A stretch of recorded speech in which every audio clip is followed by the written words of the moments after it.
I grew up fascinated with food. With time, I learnt the importance of a healthy and holistic lifestyle. I still had a lot of questions about diet though, like which one was the best one? Keto, Atkins, paleo? Was there an optimal diet for your blood type? Could you really get a wheat belly? Amongst all my confusion, it was clear to me this was not my best life until I stumbled across a plant-based whole foods lifestyle. Suddenly, it all made sense. From preventing cancer, diabetes, and heart disease, feeling the most well and energetic I had ever felt in my entire life, helping the environment, and respecting other sentient beings on our beautiful planet. I decided to dig deeper with a little help from the experts and influencers. Can being plant-based really make you a game changer? Is this the most sustainable way of living? This is Plant Perspective. Well, hello there YouTube fam, and a very warm welcome to you on this episode of Plant Perspective. If you're not part of my YouTube family yet, well, you're very welcome to be. So go ahead and hit the subscribe button.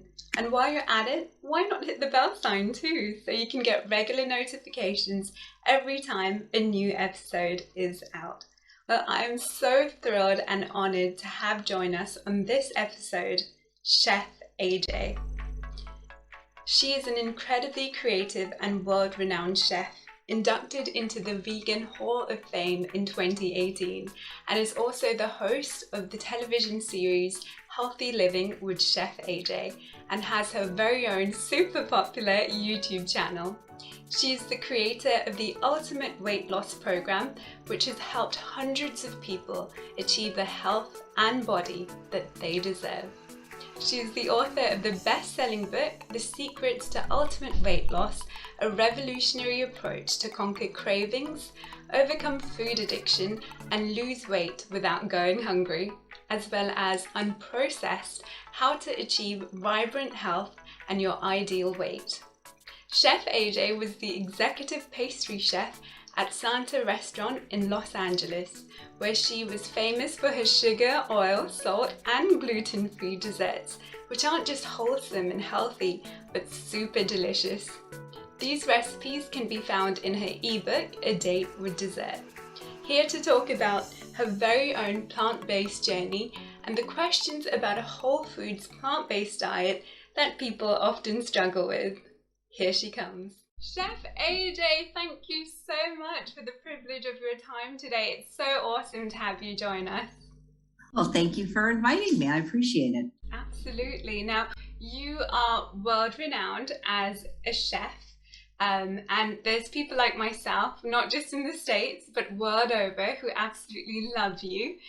You're famous for your whole foods plant-based recipes, and not just that, they're also SOS, and for our viewers who are wondering what that means, salt, oil, and sugar-free, and yet they taste so incredible. But I know that that's not where you were always, so you've had your own incredible plant-based journey. And I've seen it, and I'm going to leave a link for you guys to watch the full thing. It is so, so inspiring, and a bit of a tearjerker at times, I must say, but you're just so matter-of-fact and so composed. So for the benefit of our viewers, would you be so kind as to share a little bit of your plant-based journey with us? Sure. Well, it's been a 44-year journey, so I'm a lot older than I'm told that I look. I'm almost 62 years old. So I became vegan at the age of 17. I remember my veganiversary. It was September 1st, 1977, and it was pretty much my first day of college at the University of Pennsylvania. I was 17 years old, and I had wanted always to be a veterinarian, but I joked that instead I became a vegetarian, because the very first day of school, or when I was working for the veterinarian, because I was on scholarship, it was a work trade, he handed me a tank of live salamanders and he asked me to cut their heads off. Now, I didn't want to do it because, first of all, I was the kind of person, like, I remember somebody took me fishing once. I couldn't even do it. Like, it was, everything about fishing was disgusting, like watching the fish, flop around and suffer, and even just putting the worm out. I mean, like, I can't do that kind of thing. So imagine me trying to cut the head off a live animal. And I'm like, well, why? Because it didn't make sense to me. Animal experimentation. they were doing protein lens regeneration experiments in the amphibian. And he said, well, they take up too much room. We just need their eye. And I'm like, I mean, I did it. I don't know how I did it, because today, believe me, I wouldn't do it today. But my 17-year-old self was afraid that I would lose my scholarship if I didn't obey the guy in the white coat. So I did it. I puked my guts out. I went to the student health center and I became an instant ethical vegan. And I told God I would never eat, wear, or harm. Back then I didn't know much about animal experiments, but experiment on any of his animals again. So it was great because I was no longer harming animals, but I wasn't doing the best for my health because, like you said, 1977 was before the internet, and there wasn't a lot of information on veganism back then. I mean, Neil Barnard was alive, but he wasn't, the president of PCRM and hadn't yet been founded. So there wasn't a heck of a lot of information on veganism and vegan diets. So instead of eating a healthy vegan diet like I eat today, based on fruits, vegetables, whole grains, I ate a junk food vegan diet. And people have to remember that even cotton candy is vegan. I was drinking a lot of my calories from Coke Slurpees and Dr. Pepper, regular, probably 1,000 calories a day was coming from sugar and caffeine, and potato chips, French fries are vegan. So I ate junk food basically, and I didn't eat fruits and vegetables. And so what happened is when I was 43 years old, or almost 43, after eating a junk food vegan diet, which pretty much was fiberless for 26 years, I developed the beginning of colon cancer. Not to mention that I had also got to be close to 200 pounds just from basically eating junk. And that's when I decided to take control of my health destiny. I went to the Optimum Health Institute and I learned all about what makes people sick and what makes people well. And I changed my diet and I changed my life. That's when I went to culinary school. And as they say, the rest is history. Wow, that's incredible. So talking about culinary school, what sort of led you to that decision that, you know what, I'm going to give being a chef a go? Well, here's the funny thing. I never intended to be a chef. The reason I went to culinary school was because when I was on the healing diet from the Optimum Health Institute to heal the precancerous polyps in my colon without drugs or surgery, the food was not that tasty. And it was basically things like sprouts and vegetable juices, and there was no sugar, oil, and salt, no flour, no caffeine, no alcohol, which is like kind of all I was eating before, no oil, of course, and completely vegan. I mean, the only thing that had any kind of interest to me, they made this thing called seed cheese, which was like a fermented sesame seed, sunflower seed, kind of almost pate, which actually a lot of people didn't like, but that's where all the calories were other than the vegetables. And I actually did like that. It was pretty bland. And it was okay for, a few months while I was healing, 6 months, as a matter of fact, when I ate that diet. And then when I went back to get my sigmoidoscopy, the doctor said my colon was clear, clean, pink, and vascular like a newborn baby. And he actually accused me of having surgery somewhere, which I didn't, of course, because he didn't believe that diet could have anything to do with it. It was after that I realized that I wasn't intending to be a chef, but I wanted to go to culinary school because I needed the food to taste better. If I was going to eat this way forever, it had to taste better than sprouts and seed cheese and green juices. So I went to culinary school, and it's funny because it was a wake-up call when I got out and I applied for jobs. I had a job that I was making decent money at the time as an activity director at a retirement home. I had to take a leave of absence to go to culinary school. And I remember getting out of culinary school, they wanted to pay me $7, $8, $12 an hour. This would have been 2003, which is still pretty low. I don't even know if that was minimum wage. And then, I thought I hit the jackpot when I actually found a restaurant job that paid $15 an hour. So I couldn't afford to quit my job as an activity director, but I did take a job as a vegan pastry chef at night working for $15 an hour because I wanted to get some restaurant experience. Wow, that's so incredible. And what a great testament for our viewers that if you enjoy something and you're passionate about it, why not do it on the side, if you will, like you did, and you hustled your way and look at where you are now, which is incredible. And speaking of where you are now, I've got to talk about your YouTube channel. I am such a big fan. It is awesome.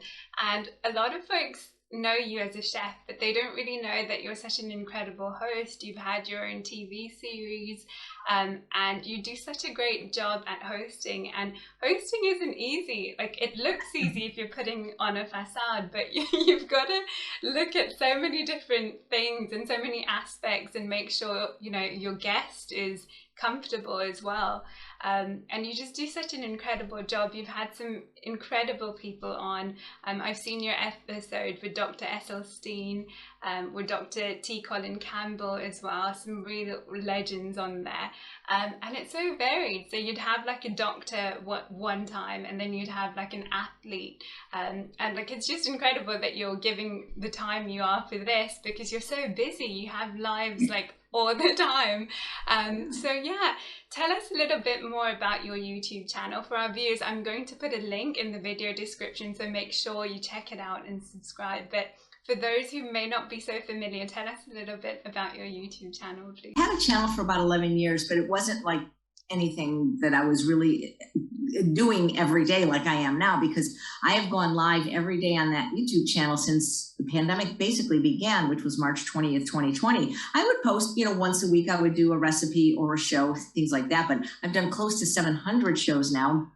And really, it started because of the pandemic. My way of working was traveling. I would go to conferences, cruises, resorts, and speak to people, right? And I was traveling really since 2009. And when the pandemic hit, it all stopped. And so I really kind of just did it as a way to connect with people in my community, not realizing it was going to become a show and that I'd have a 6-month waiting list to get on and that I'd attract such wonderful people. But I appreciate the compliment about being a host, because I really try to be gracious and kind to I don't want to have anybody on that I don't like, because then I can't be authentic, but I do try to shine the light on people that are doing wonderful things in the world, not just the Dr. Esselstyns and Campbells that everybody knows about, but perhaps lesser known people in the plant-based world that are still doing equally important things. And I just enjoy it so much, because I'm meeting more people now in more countries than I would if I would have kept traveling. And also, even when I spoke at conferences, and by the way, I produced 19 of my own conferences, and at the most, maybe one time we had 500 people, which is a lot. I can reach more than that every day now by just staying home. You were talking about how it's not easy being a host. Absolutely. And with your live shows, what I see is you're getting questions all the time, and they're just scrolling past. So you're so gracious with addressing the questions, but you get asked a lot of questions on your YouTube channel. What would you say are some of the more common questions that you get asked, and how do you answer them? Well, can you eat potatoes? I mean, people still have carbophobia, and they don't realize that, I lost 50 pounds 10 years ago and kept it off, eating basically potatoes and rice. But you're like, but can you really eat potatoes? I mean, can you eat more than one? And yeah, like you can eat several pounds. So I think there's a lot of confusion on diets still, no matter how many episodes I do with Dr. McDougall or Dr. Lyle, or all the doctors saying carbs are what make you trim. And we're talking about complex carbohydrates, not the processed ones like sugar, flour, and alcohol. So, and then the second, actually, this is only lately, and this is hilarious, because lately, well, this shirt is a little bit different. This is something I've had for a while, but where do I get my shirts? Because lately I've been looking a little bit nicer, because I'm doing a show every day, and a friend, the Speedy Vegan, Elspeth Feldman, sent me all these beautiful shirts. They're called cold shoulder shirts. And so now I've got like a whole wardrobe, and that's where do you get your shirts? And I've actually contacted the company and go, hey, do you do any affiliate stuff? I'm always promoting you. No, we don't. So they have potatoes fattening and where do you get your shirts, I think, are the two. And what kind of dog is Bailey? Because I was a little dog. And so those are probably the top 3. Bailey's so cute. And what a good friend to grace you with those lovely shirts. I know, but it created an addiction, because then I found the company and the shirts are very affordable, and it's like, whoa. So I gotta watch that now. But yeah, no, because also you don't want to wear the same shirt every day. And I was wearing a lot of t-shirts, and there's nothing wrong with t-shirts, but I've never loved t-shirts for the most part, but I felt like I had to wear them because people give them to me as gifts. So what I do now is I had this quilt made with all the t-shirts that people gave me, and it's wonderful, because then I can wear it as a blanket and still enjoy the gift. Oh, what a great idea. Yeah, tell me about it. Trying to find something new for each show, or at least make sure you're rotating it so people don't notice it as much. Yeah, so tell us a little bit more about your work, because it is incredible. You've written some amazing books. Now, of course, the secret to Ultimate Weight Loss. That's the bestseller. But then you've also got Unprocessed, another fantastic book. More recently, your ebook, A Date with Dessert, rather. And you've also made some great contributions for other people. I've heard that you've contributed something like over 75 recipes to Glenn Mercer for Own Your Own Gut. Now, this might be a bit of a tough question. They say choosing between your books is a bit like choosing between your children, if you will, because it's hard to have a favorite. But I've also heard at the same time, it's the child who needs the most attention at the time that becomes the favorite for that moment. So maybe a better way to put it is, if you only had to recommend one book out of your books to our viewers, which one would it be and why? Well, here's the thing, and I can definitely answer that because I'm not afraid to say what my favorite is. The thing is, I got 4 books in my head, 2 coming out next year, and I already know one of them is going to be like big. But I would say of the books that exist, it also depends, because no, it doesn't depend. I'm going to say Secrets to Ultimate Weight Loss, because that book took like 5 years to write. And even if somebody doesn't need to lose weight, it explains calorie density so well, and the recipes are so good that if you could only get one, and it's also on Audible. So I'm going to say that one, because I put my heart and soul into that one. Not that I didn't put effort into the other ones, don't get me wrong, but that one just took a lot longer to write. I can imagine. And a lot of opening up, you really share your heart and soul in that. So thank you so much for doing that. Fantastic. So guys, I'm going to put a link to all of Chef AJ's books because they are so worth checking out. But bear in mind, that's the one she recommended. Great. So Chef AJ, when it comes to your inspiration for your recipes, how does it come? Because of course, with time, I'd imagine you've become more familiar with ingredients, you know what works well together, but what inspires you? And is there ever a time that you try to go against the grain or what and try to sort of break out into something new? Well, I mean, I do. I tend to eat very simply and similar things day after day. I know it sounds boring to people, but I'm busy and it's just easier I love batch cooking. I love batch cooking tons of hana yams and Japanese sweet potatoes and chopped salads. And then just putting, especially lunch when I have the least time actually to eat. So yeah, I think it's fun sometimes to put things together that you didn't think would go together. I'm trying to think of what recipe I might have done that to. I made up a recipe recently that I thought was kind of fun. It's on my YouTube channel, hot apple pie fries. And so I thought that was kind of fun, where I breaded, and when I say breaded, it's not bread, it's basically oats, with some vanilla powder and cinnamon. And I dredged I took a French fry cutter, like it's an actual machine that cuts perfect fries for baking in the air fryer. You might have seen them at restaurants. And I thought to myself, what would happen if I put an apple through this, And I'm like, wow, this is cool. And I'm like, okay, well, now I got apple fries. And then I thought, wow, what if I baked it? And I'm like, oh, God, then I had that idea. So that was kind of fun. And then I dipped it in a vanilla caramel date sauce. So yeah, sometimes I get creative like that. And also a lot of times I like to do visual things. So people like pretty food, of course, especially like they expect it if you're on Instagram. And so I got these little molds from a lady who's a vegan author, Sarah Taylor. And there are these clear plastic kind of cubes, and you can stack food in them. And then you lift the top up. You could do the same thing with a can, except that you can't see through a can. And then you lift it up, and then you've got these layer things. And I've done ice creams, for example, like vegan ice creams, like different fruits, like up to 4 layers using that, or different, like especially around Thanksgiving, I'll do like different types of potatoes and sweet potatoes with cranberry sauce and layer them. So not necessarily creating new recipes, but maybe different visual interpretations of it. Wow, that sounds so incredible. And I, for one, can't wait to try out the apple fries. They sound amazing. They're really fun. They were really a lot of fun to make. Wonderful. Well, I wonder, because you're one of my favorite chefs, so who are some of your favorite chefs, and are they all whole foods, plant-based? Yeah, the first one that came to my mind is definitely vegan, and his name is Chef Eric Lechasseur. And I've had him on the show, and we were dear friends in Los Angeles, and he's a personal chef now for, I guess I can say the name of the actor. I think everybody knows Tobey Maguire. I mean, I I'm a Lotus. Well, I just said it. So, but anyway, he used to have 2 restaurants in Los Angeles, and before he had his own restaurants, he was the pastry chef at M Cafe, and he just blew me away. So I've always really just admired him. And then there's another chef, and a lot of times, believe it or not, chefs that aren't vegan can make the best vegan chefs because they remember what stuff used to taste like.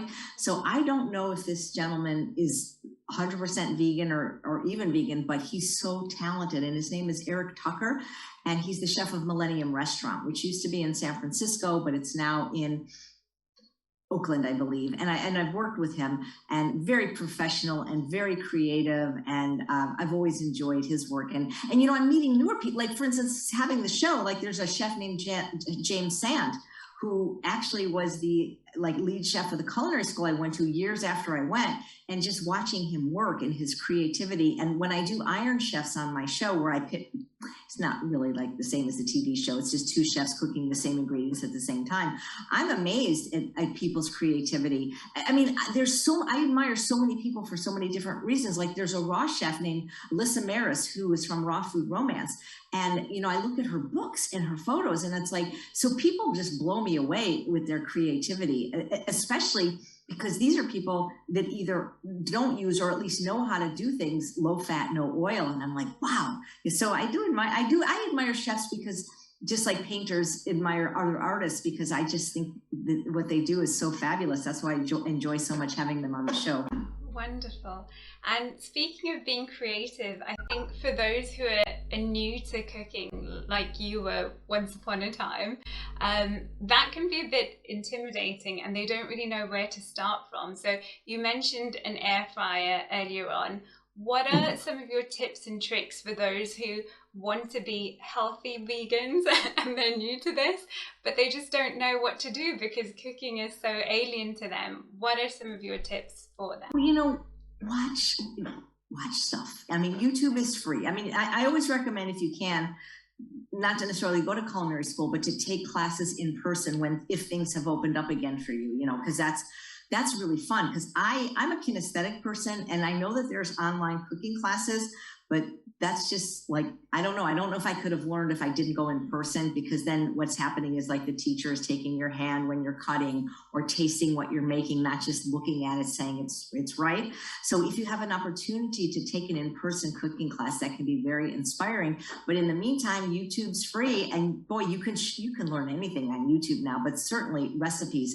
And I don't cook like a chef, except for, honestly, like on my husband's birthday or Thanksgiving, Christmas, I basically simple food that you can throw in the air fryer, make in the Instant Pot. But that's what I enjoy. I don't like complicated food. I like it from the artistic standpoint, but really my tummy does better with sweet potatoes and broccoli. Wonderful, of course. And if you think about it, we can invest so much time into cooking something, 40 minutes to an hour, and it only takes 10 minutes to eat it, and that's if we're really enjoying it. So definitely, I love how you're all for easy cooking, because when we're realistic and we've got our busy day-to-day lives, that's how we're going to do it, if we're going to do it, right? Yep. Yeah, great. Well, Chef AJ, thank you so much for sharing your story with us, all your fabulous tips and tricks for us today as well. It's been so interesting. And guys, I'm going to leave a link to all of Chef AJ's social media platforms in the description below, so make sure you follow the wonderful work that she's doing and her wonderful recipes too. Thank you so much, Chef AJ, and thank you again for all the wonderful work you're doing and for really dedicating your life to this great cause. You're incredible. Well, thank you so much, and the best of health to you and all your viewers. Thank you.